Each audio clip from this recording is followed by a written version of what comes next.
Welcome to Relax and Chat, episode 41.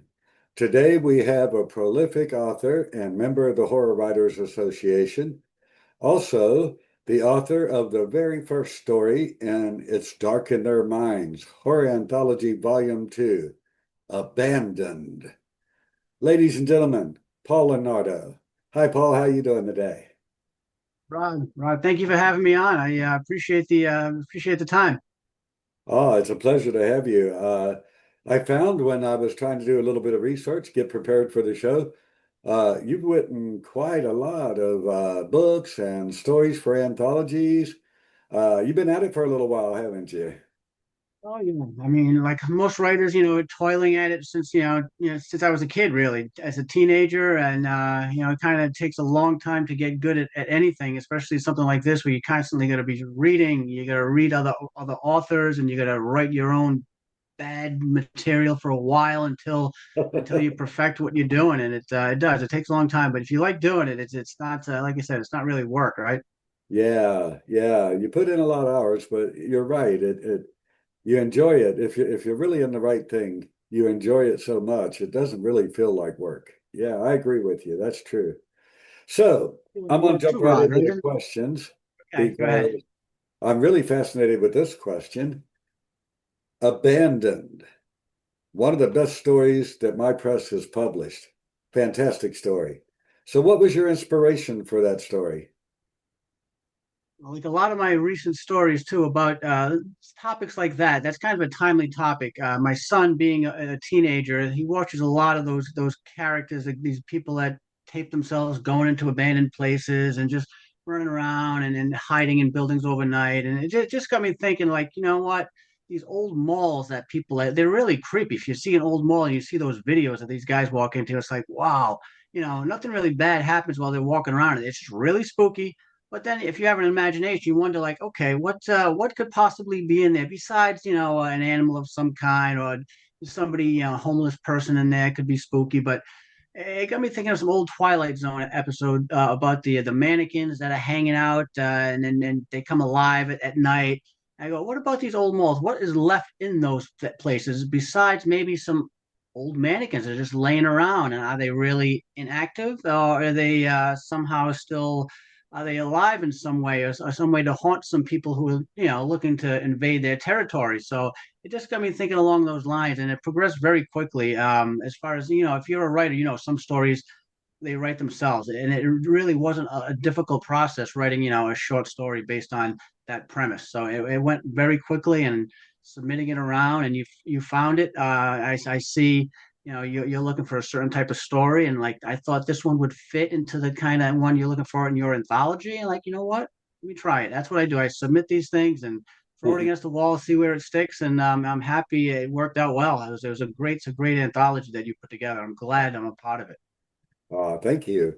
Yeah, it was a bit of work, but boy, I've been very blessed to get good writers and some really great stories in there. I've gotten some fantastic feedback. I've got to say, with Abandoned, I absolutely love the ending of that story.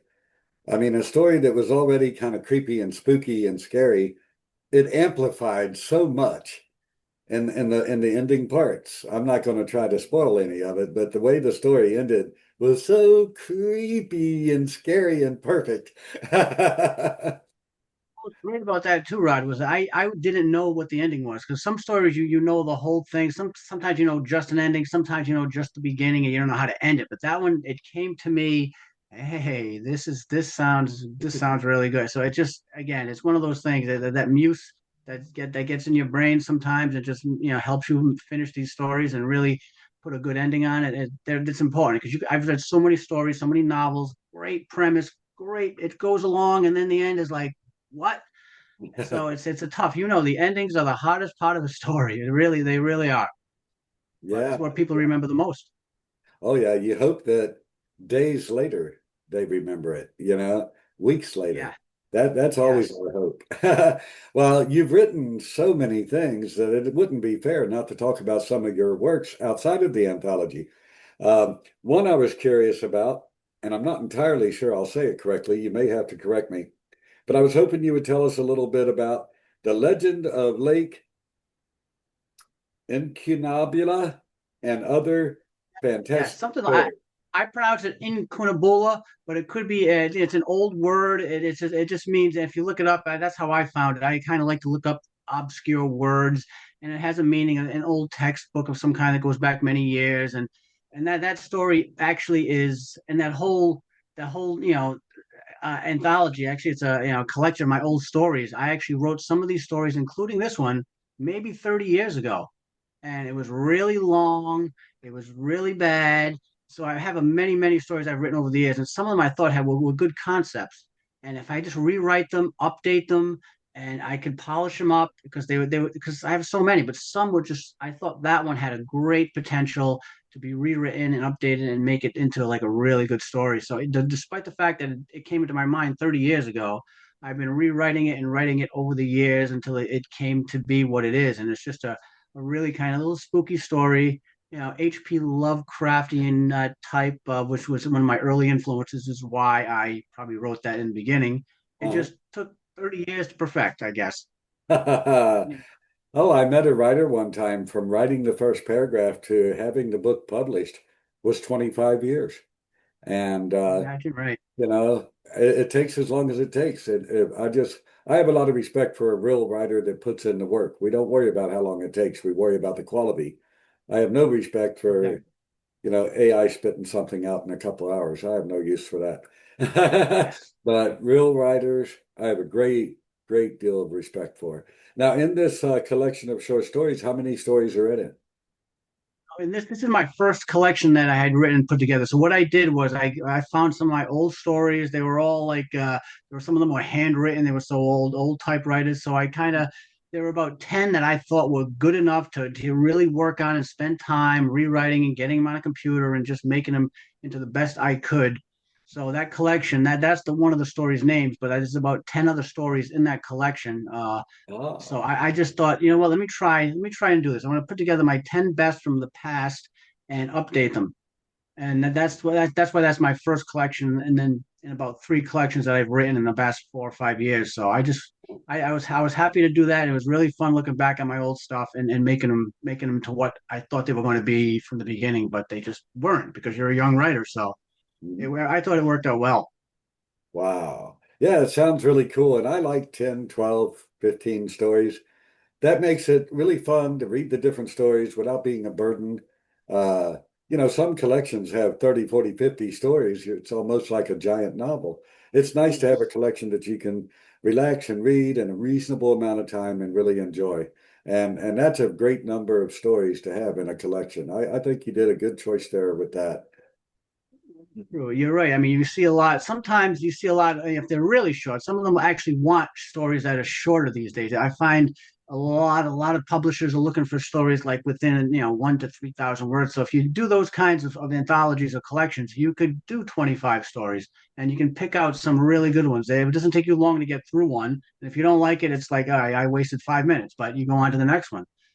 So I'm finding that it just seems like a lot of publishers want shorter stories, even those drabbles, those 100-word stories, which are not easy to write either. But you think they are because it's 100 words. I could crank out 10 of those a day, but you can't because they won't be any good. But Yeah, again, it's I like to put in at least 10 to 20 stories in a collection. awesome. Yeah, I think that's a very nice sweet spot, for the reader to really enjoy the collection. I think that's fantastic. So I wanted to ask you also about Dark Little Things. What is that about? That's a second collection that I've written about 3 years ago. It was published, so that was more of my recent stories. I don't know if you looked up some of my books. I wrote a lot of nonfiction over the years. I always liked the horror. I always liked the short stories. That's how I started reading and writing. But then people find out you're a writer. Oh, I got a great idea for this or that, or my personal story. And so I got involved in a lot of those. Some of them were okay. Some of them were actually the true crime things were good. Being approached to write a true crime story was interesting. A lot of personal stuff. People wanted to write their memoirs and have help. So a lot of that going on through the years. So I'm finally settling into getting back to my roots and writing the stuff that I really like and enjoy. So I'm back into the horror thing and dark fiction. I like to call it because it's some of the stuff is a little more light. it varies from really dark horror to really for something for kids to read, like a Goosebumps type of story. They do vary. It just whatever occurs to you, you write. So Uh-huh. this next collection that you mentioned was something I had written within the last 3 years. A lot of the stories were published in different e-zines and magazines and stuff. So I thought I put a bunch of them together just to collect them because I'm a collector, I guess. So it worked out well because most of those stories were actually published that you see in that Small Dark Things. It's very interesting to put together.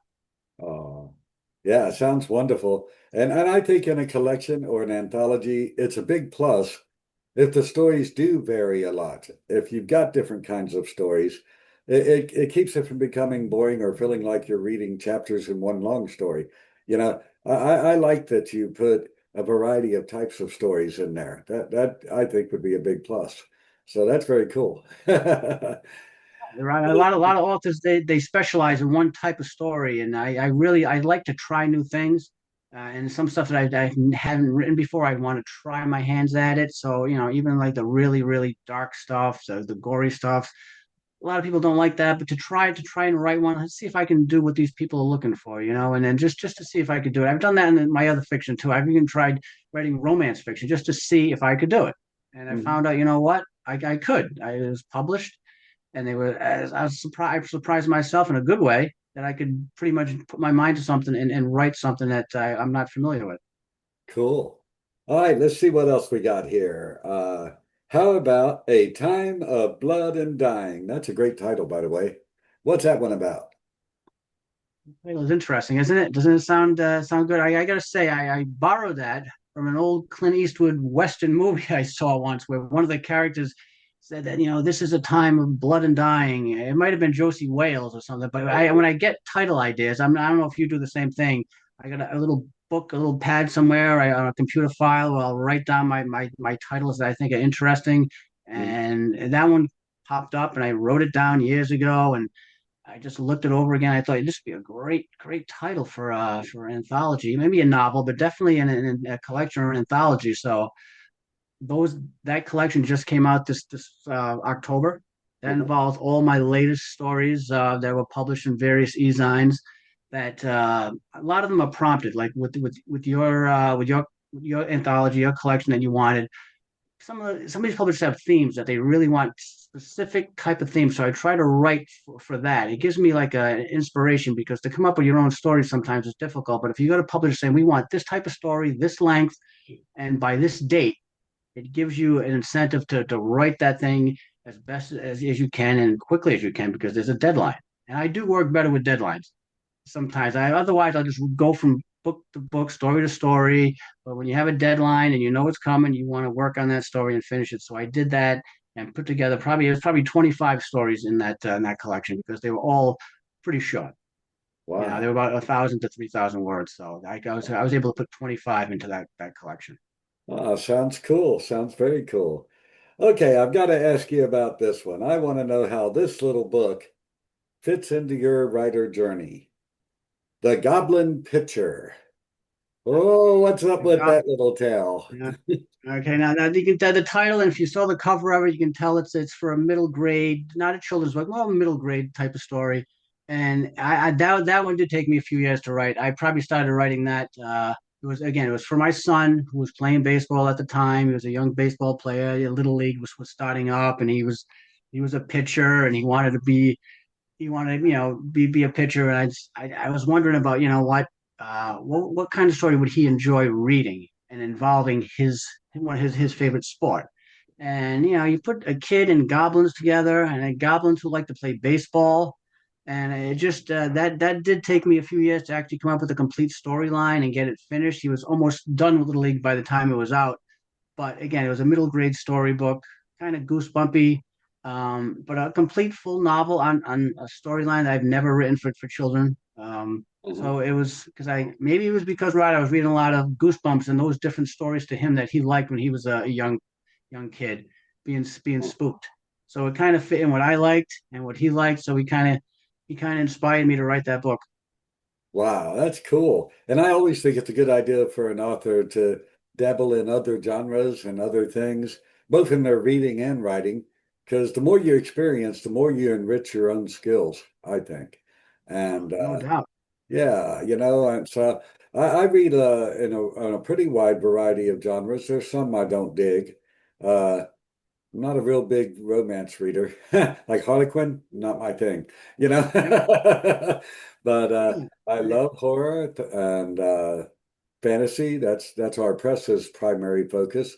But I love a good sci-fi story. I've never tried to write one, but I love reading them. So I do. I jump around in different genres. I think most writers either do or they certainly should. Do you think so? Yeah. Just Yeah. experiment. Yeah, I do, Robert, because I know a lot. There's a lot of fantasy. I'm not a big fantasy person with movies or books, but there is a crossover, and there's a way to get people who write the dark fantasy horror, and it's going to be a certain type. It can't be too. It's going to be so that it's to walk that line is tough. So that's a challenge for me, and that's why I try to make my stories a little fantasy involved, as well as have just some not horror so much, but at least have a dark fantasy element to it. So even with the romance, you can have a dark, we can have a really dark fantasy romance, and a lot of people, a lot of readers are into that. I know a lot of women that read, a lot of my, the people that read books, that read my books, a lot of females. So you kind of got to cater to, your readership too. So Oh, this is what they like. I'm going to challenge myself to see if I can give you something that you like, and if not, all right, I'll keep trying because that's that's what we do. We don't give up after rejection. We keep going, right? yeah. Now, in my limited experience, a lot of the fantasy I've read, it either is intentionally or unintentionally, it falls into the YA category so easily. Most any fantasy story is very YA to me. And I wrote a collection of short stories a few years back, and it's a collection of horror and a little bit of fantasy, a little bit of both mixed together in that collection. And it is a challenge to write a fantasy tale, but keep it adult, you know, Right. have it an adult plot, adult characters, because I didn't really want to, at my age, I didn't really want to try to write for a YA audience because I'm pretty sure we don't speak the same language. I still think things are groovy. Yeah, yeah. Some of that stuff, yeah, you start writing like that, and you're going to get rejected because the publisher, the editor is going to say, "Wait a minute here, this." What you do, you do have to read to get into something new like that. You'd have to spend a lot of time reading it. And if you don't like it, it's kind of like it's a you don't want to do it. You don't want to spend all of those hours reading. Basically, it's research. Reading for me was just research. How do these guys write these books? And how can I write these books? So you like it, but it's really research, and it kind of programs your mind on how stories flow and what editors are looking for, Yeah. Well, I right? want to ask you, we'll move on to the next little segment because I use a free version of Zoom and Zoom works wonderfully. But when we run out of time, it'll go black. Gone. Oh, It's dead. okay. So you got a clock. How much time we got left? You got a few minutes? Oh, yeah, we're doing okay. So I thought Okay. I would ask you, I like to give the guests an opportunity to speak directly to the audience, and you can share any thought you have. It could be writing advice or whatever. I don't censor. I like to give you the opportunity to speak to the audience and say whatever you like. Oh, great. No, you're right. That I appreciate it. I know a lot of people who follow me, who read like me. They're also potential writers. I don't know if they're writers like you. You have a little publishing business. You read, you write, and a lot of people probably want to find out, like I did when I was young. How did you do this? And how did you get to where you are? But the point is, you don't stop writing. I mean, if you're doing it for the money, you're in it for the wrong thing. Yeah. So, and you may not have a lot of time, but if you're reading and you have a desire to write, you have to kind of just go out there and just write something. You get the rejections; it's going to happen. It's not a big deal. You actually can learn from those rejections after a while because you will get better. So the people who are just reading just to find out what writers are up to versus other ones who want to learn how to be writers themselves, it's something like I would welcome questions. I know I have time for them, and if people have something advice that they need, I welcome it. It's something I'd like to get more of, actually. It just seems like people just kind of don't want to bother, maybe, but I'm open. I'm open to questioning for Oh, yeah. answering anything that they might have. Yeah, I love that attitude, and I think it's wonderful. And I have found in general, as far as my reach is, which is somewhat limited, but members of the writing community overall seem very, very open to trying to help new writers and give advice. And I think that's wonderful and dangerous. It's wonderful that the community as a whole wants to help. It's kind of a bummer though when people of darker intentions get in there and they give very bad advice or they're just trying to sell some crap. And for a new writer, it's hard to tell the difference.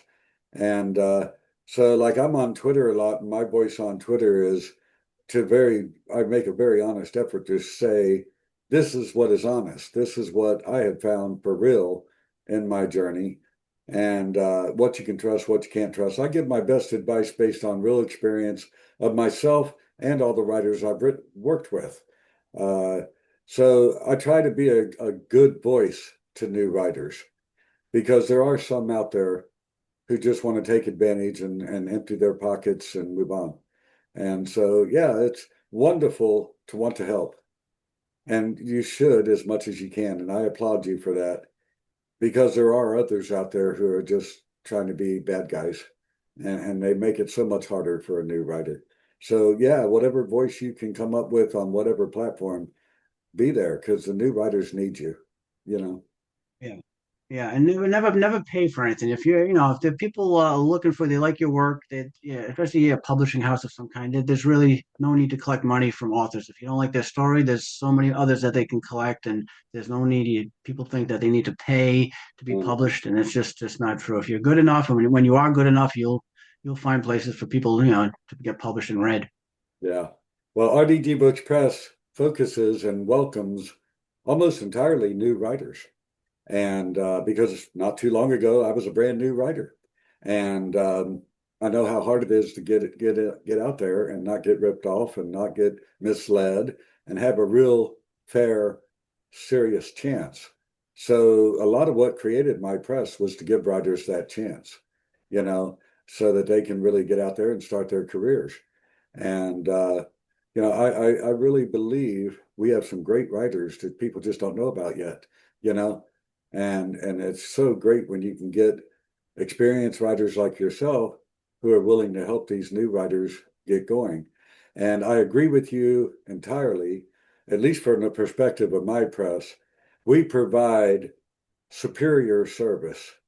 I'll say it that way. We give our authors way more than many others do. Uh, and the book cover and the editing and pretty much every phase because as I said, I started out as an author. I know what an author needs, and I know how it feels when you're trying to get out there, and I know how it feels when you receive editing feedback and you're trying to figure it out and get your book just right. It's a lot of work and it's very hard, and new writers don't quite have the confidence, and that makes it even harder. So my press has never and will never charge our authors for anything. It's all free to the author, because the author is providing the gold, the beauty, the charm, the fantastic story Right. that we're going to release out to the world, you know. And yeah, that's enough. The author has put in a year, 2 years, 5 years, however long to write their story.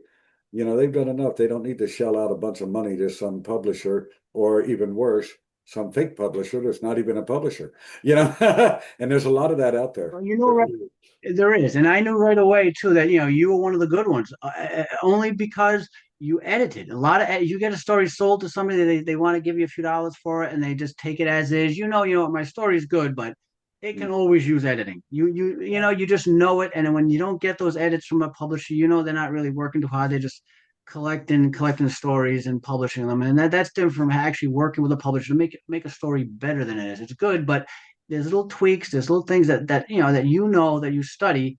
Mhm. It's not just reading and writing. It's really in editing is a whole different ballgame, and not every writer can become an editor.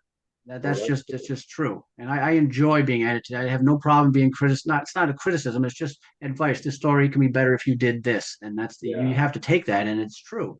So Well, that's why I knew that you were RDG Books was totally on the level and a good publisher. thank you very much. It's nice to hear that. Anyone likes to be recognized, but this show today is to be focused on you and your fantastic stories and your thoughts. But I do appreciate you saying such nice things about the press. Thank you. True. All right. Well, before we run out of time, I put all related links down in the description on the YouTube video, but I also share these videos on other platforms where they can't see the description. So if you would, share your website or social media contacts so that someone, if they wanted to ask you for some advice, how would they reach out to you? Yeah, I can do that. I can Okay. do that. Like I said, my website is my Goblin Pictures. So it's goblinpicture.com. I kind of established a website based on that book. I kind of update and keep it myself. So I put my own content on there. So it's a really good website to check out all my books from the past 20 some odd years.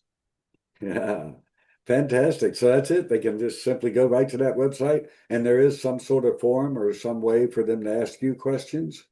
Yeah, my full contacts are on there. Whether even on whether it's X or on Instagram, it's at Paul Lonardo, and I'm kind of listed everywhere. I have no problem giving away my phone number, email address. It's all out there. I mean, it's just because I have enough books out there, it's easy to find. It's easy to find. It's easy to find me now, which is good. Oh, fantastic. Well, we're about to run out of time. I do want to mention once an author with RDG Books Press, lifetime an author with RDG Books Press for as long as you want to be. It's an open door. So I do want you to know that, and that's true for all of our authors. We regard our authors as the heart of our business, and we don't want to lose them. Now, of course, if you get an opportunity with a big press or something exciting, go take it. But RD Books Press will be here, and we'll be eager to read the works that you want to publish in the future. So I just want to make sure you know That's that. great to know. Yeah. I appreciate it. Oh. That's great to know, Rod. Well, I'm Thank you. afraid Thanks this very much. looks. Oh, you're welcome. I'm afraid this clock is about to run out, so I'm going to have to bring the show to an end. Paul, thank you so much for coming on. I sure appreciate you taking the time to do the show. I appreciate you having me on, and like it's holiday season. I wish you the happiest holidays, Merry Christmas, whatever you celebrate. Have a good next couple of weeks because 2026 is going to be even better than 25, right? Oh, yeah, I got big things coming in 26. It's going to be great. All right, Hopefully ladies so. and gentlemen, Paul Lonardo. Go to Amazon, check out his books. You won't be disappointed. Of course, I've got links down in the descriptions. Grab a copy of It's Dark in Their Minds Horror Anthology Volume 2. The first story in it, Abandoned, is by Paul, and it's a fantastic story.